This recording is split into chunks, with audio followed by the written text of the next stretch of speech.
Welcome to Alliance Treasure Hunt level 3. We will continue here by going on to the third level and showing you new tactics, new ways how to beat those levels better. The first battles, as usual, we only negotiate in them. We don't fight them because there is no point. Now you see it's a 4 good negotiation. Now it's a bit harder, of course, but it's level 3. Like, what did you expect? To win it, as usual, you just have to guess it a little bit, and you see I need only an archer, a food, and the gold. So pretty easy. In the first one is only archer and food was used, so obviously we need gold. We can put only gold there. Now food obviously goes to the last, and the archer goes in the middle. We got a customization as a bonus for it. The second encounter, now we gonna also negotiate it. Even though it's 5 good negotiation, it's still easy to do. It's only goods, no army. That's very good. You will not have to repelish troops later on, and you're gonna be on the safe side, so you can continue just with the treasure hunt, not waste your time waiting for something. Now here, as you see, it goes also pretty smooth. It can sometimes go wrong, but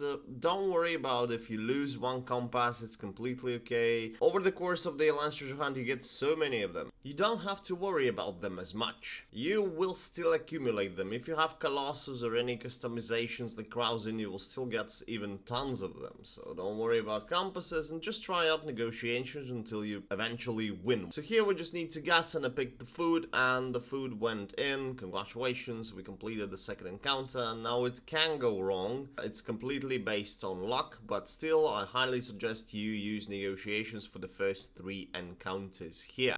Let's dive into the third encounter. It's also a 5 good negotiation and only goods, which is the perfect thing. We don't waste army here, we just go for the win. That's it, and then we can straight away continue with battling. We don't need to wait to repel troops or anything. Still requires us to guess, and I picked up the food again because in most of occasions I used to play the simplest the good, the more likely it will be chosen as the needed one. Off to the next encounter. We will do battle here because it's a waste if it asks you for RPs to complete a negotiation, and if it's more than 5 goods, definitely it's a waste. So here is a simple tactic. You put archers in the middle, infantry left, right, and you put siege, and that's just it. You're gonna like 100% win. Just because siege does massive damage to the infantry that's attacking you. You might lose here. As you see, I lost infantry, and you will lose it every time, but it's completely okay. Because if on the second wave you have only archers, it's, trust me, okay. It just depends how you summon your commanders. See what I'm doing now? I need to summon my commanders right in front of the archers in order to protect them. And then that's it. My summoned troops and my siege and my remaining archers have done that clearly.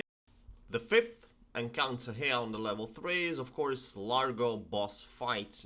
Very easy to do also. Just dive into the battle, and as you see, it's the same layout as everywhere on all 3 levels.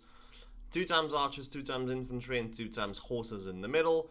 That's all you want to do. Now you want to summon your troops first to eliminate the archers, because none of your melee troops will run towards them, even not the horses. And now the main idea is that the boss is surrounded, and you see clear win, very easy, one of the easiest battles here in the whole total Alliance treasure hunt. Now you just put the remaining troops you have just the same way, and you use horses here, but you can skip using them if you want. It just depends if you summon your commanders to bolster your infantry, or you summon your commanders to kick off the archers, and that's it. Another win. Congratulations to us. Now opening the chest for customization. Next, 6th battle of the level 3. Just let's dive into it. It's right here. Click, battle, and you can also negotiate here because it's only a 5 good negotiation if you want to, but still battles here are not hard. And this time we're gonna use different layout. Remember last time we used on the left 2 times infantry, and but this time we will change it and put the heavy guys in the middle and horses in the back, and this is the way we want to go. Now this will make a bit of change for us. Sadly my jaguars ran for the cavalry, but it's okay. You will see that towards the end of the battle we got some changes. So for the second wave now we even have 3 heavy infantry guys, and this just one guy, that's all we need just to distract the horsemen. That's it, and look how that works out.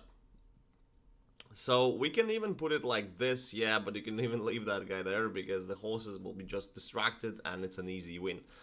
That's what you want to do. Wave 2, only distract the horses. Next, 7th encounter. We're gonna also go for the battle. We have one compass still with us and it's a 6 good negotiation, so I never recommend that. Now, if you remember these types of battles, what you want to do here is you want to summon your summon troops on the cannon as fast as possible, but here I'll be showing you just a different tactic. We're gonna put one group of archers in front, but that makes sense here, trust me, it's not such a bad idea just for this battle. And we put heavy guys in the back because then they will survive towards the second wave. We just basically don't care now how the first wave ends, we want them to survive for the second so they would cover the archers. And you see, yeah, we lost a lot of those archers there, but it's okay. In the next wave, we will feel the difference. You see, we have infantry, we have heavy infantry, we got archers, so we are basically saved. It's all going very, very well. And now just summon your Jags and Spartans and minus horses just to bolster the melee guys what you have, and that's it. And we win this battle very, very easy now. Now you see this moment you might think it's tricky, but no, it's a win. And you can even summon your extra troops to bolster the archers. Congratulations. Off to fight another battle. Just click, dive into it, and I'll show you some different tactic here as well. What we're gonna do is we're gonna use heavy guys, and we're going to use also siege. You see the layout here is kinda similar to the one we use all the time, but with a little bit of changes, just to make sure the better win. And now summoning, of course, Jags and troops to kill off the archers quite fast, and then that's it. So we won the first wave, and you see how many troops survived. That's very good. So that means we can continue safely. And you see, enemy has only one infantry unit and horsemen and one archer. So it's very, very easy when we have a siege, we have Mayan archers, we have infantry, we have heavy infantry survived. So no chance we could lose this one. Very easy battle, just a little bit of different tactic makes it even more smooth. Congratulations to us with winning another one. Let's continue. Next battle, we're going to go in the battle 49, which has a bit tricky layouts, the one that I don't really like. But here, since I promised you something a bit different, we will go by a little bit of different tactic, not the classic one we used to use all the time. So we're gonna use 3 times infantry, 2 here, 1 here, and yeah, we're gonna use heavy guys, horses, and we're gonna put archers in front. Now I know it's confusing, but the outcome will be much better because archers front row is they will be covered with infantry quite fast, and these horses should not hit them. Let's go on with the battle and just summon our Jags and Spartans on the siege of the enemy so that not so many of our army falls. And you see we have a lot of survivors basically for the next wave. Okay, wave 2, as you see we got some troops survived, so we're gonna use them, and we're gonna a bit change our layout just for the sake of this battle to be won, and we will put everything like this. Now we do have this one heavy infantry guy, but I don't think there is a big point in using him. Okay, so now what we're gonna do is we want to get rid of the siege. 1 down, 1 to go. Hopefully that's gonna happen fast. I am really hopeful. Yes, we've done it. So, but we lost some troops on the way because I had a hard time of getting rid of that siege. So now all we have to do is we have to wait until we have our cooldowns on the summoned units finished, and we'll have to summon our troops again very fast here like this. So yeah, this can happen and can happen wrong, but I just show you the different layout, and it's not always it's gonna be you're gonna lose so much troops as I lost in the first wave. We continue our battle through Alliance Treasure Hunt level 3. Now the battle 50 is ahead of us, and I must tell you that when you watched my previous fight of the battle 49, it might look like as if it's on the edge, but trust me, that wasn't the case. It was maybe towards the end of the wave 2, but first wave tactic, usually you have more troops survived, and I will film these battles every week I can. So to show you different tactics, different variations and different playthroughs, how they happen. Now I want to tell you that the hardest battles in the level 3 are here. It's the 49, 51, 52 or 53, these ones. And all the rest are very, very easy. And the last 5 are the easiest here there is. So let's go for the battle 50. This one's very easy to do. I will show you the layout, show you the tactics, what you can use to win here. So what you want to do is you want to put up your troops, something like I do here.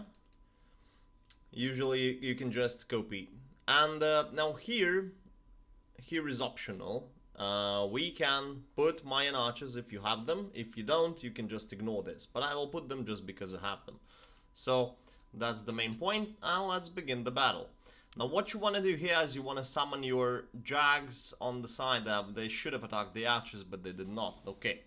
Anyway, we continue, and we just need to get rid of as many archers as we can, because the boss, basically what she does is she one-shots an enemy that she strikes.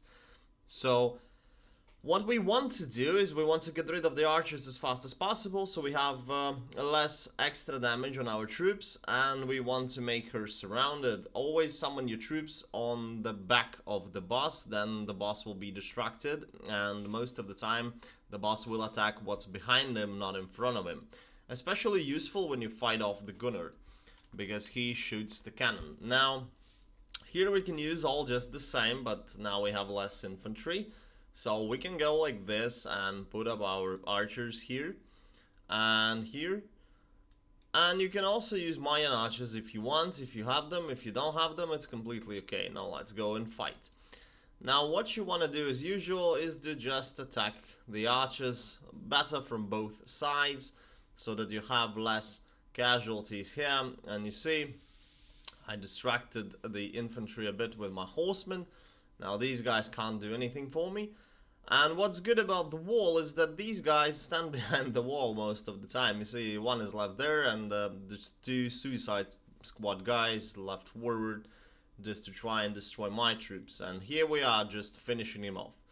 So that's the way you do it. That's very easy. Clear victory here. Thank you all for watching, and I see you on my next video.